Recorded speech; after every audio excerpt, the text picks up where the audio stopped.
I won't say this to her face, but my sister is, she's like my hero, because it's someone I can look up to, and she's the person who gives me strength when I need help, and she's just like the best person in the world for me.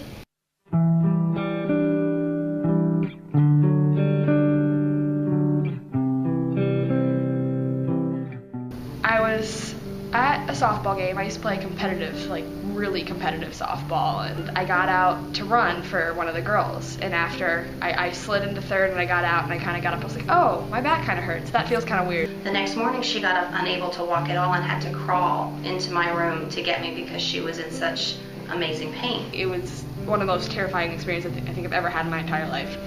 It was a 2-year process from that moment to the moment of diagnosis. All these different doctors and everyone was like, oh, I have no idea, I did so much physical therapy, and everyone's like, oh, you just pulled a muscle, you pulled a muscle. And finally I went to one doctor and he's like, well, do any of your other joints hurt? I'm like, you know, my fingers hurt sometimes, my toes hurt sometimes. And he started asking the right questions and he said, she has juvenile arthritis.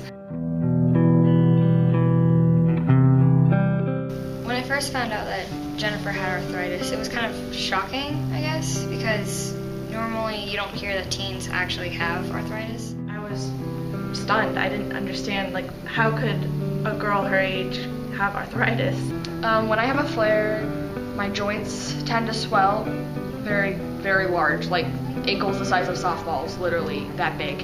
And they get very stiff and I'm unable to move them. And when I move, it feels like this really tugging, kind of like, oh, if I do that, I'm gonna rip something pain. The emotional part of this has been the most difficult thing that we have to deal with, because we try to deal with the pain, we try to do the things that we can do to manage the pain, but managing her emotional state is even more difficult.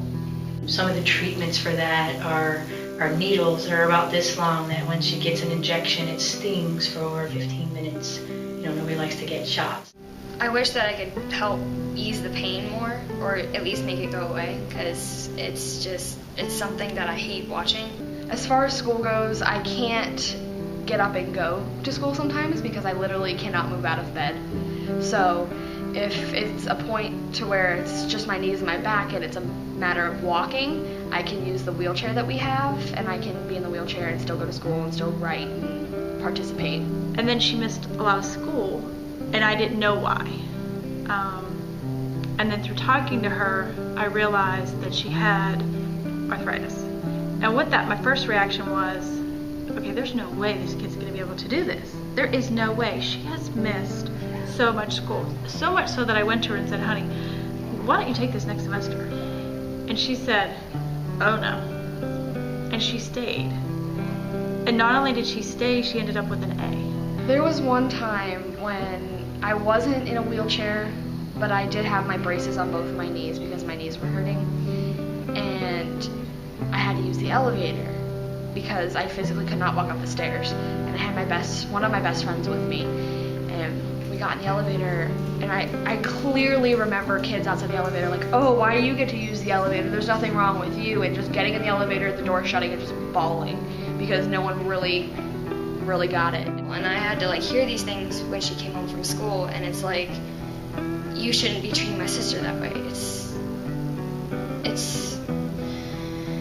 It's something that a sibling shouldn't have to hear about their sibling, because it's like, I want to be there and protect her from people who are just saying awful things to her, and it's difficult because people like make fun of her, and it's like, you can't make fun of her because it's something that she has no control over. I'm very optimistic, and I don't worry about those people. Those people don't know me. I don't need to be friends with those kinds of people.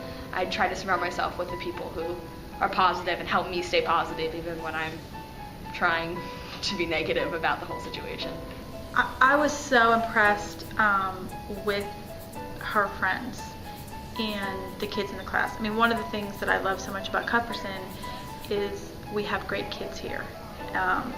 Jennifer's support group seemed to be extraordinary. Jennifer's treated as any other girl in school is treated. Everyone loves her. She's the nicest person. You can't not love her when you meet her because she just gives off that nice, friendly vibe. She doesn't have have anyone who really doesn't like her, I don't think. There's this big band competition at the end of the year. It's called Bands of America, and it's a marching band competition, and you go and it's like the best bands in the country. And at the competitions, you're adjudicated, and you can't have holes on the field.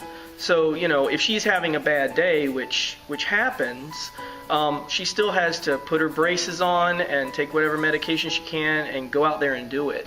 And I think it was like 3 days before that competition this year, I had a huge flare, unable to walk the day of the competition.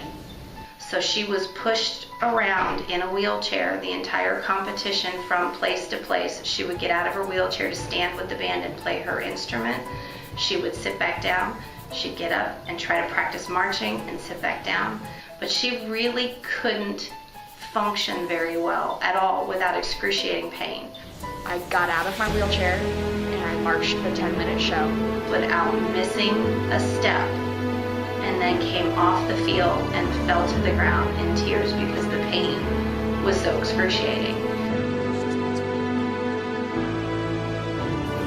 All I was thinking about is she alright? Is she okay? Is there anything I can do to make her feel better? And I started bawling, and I just couldn't stop because I needed to know she was okay, because it was like the scariest moment of my life, because I didn't know if she needed me there or I pretty much needed her at that point, because I needed to know if she was okay or not. But she finished the show. So, it's one of those things where, you're proud to see her do that accomplishment, but at the same time it tears your heart apart because, the poor girl is just in so much pain. I see myself getting a degree in psychology because that's just what I love to do. I want to feel like I've accomplished something and made someone's life better.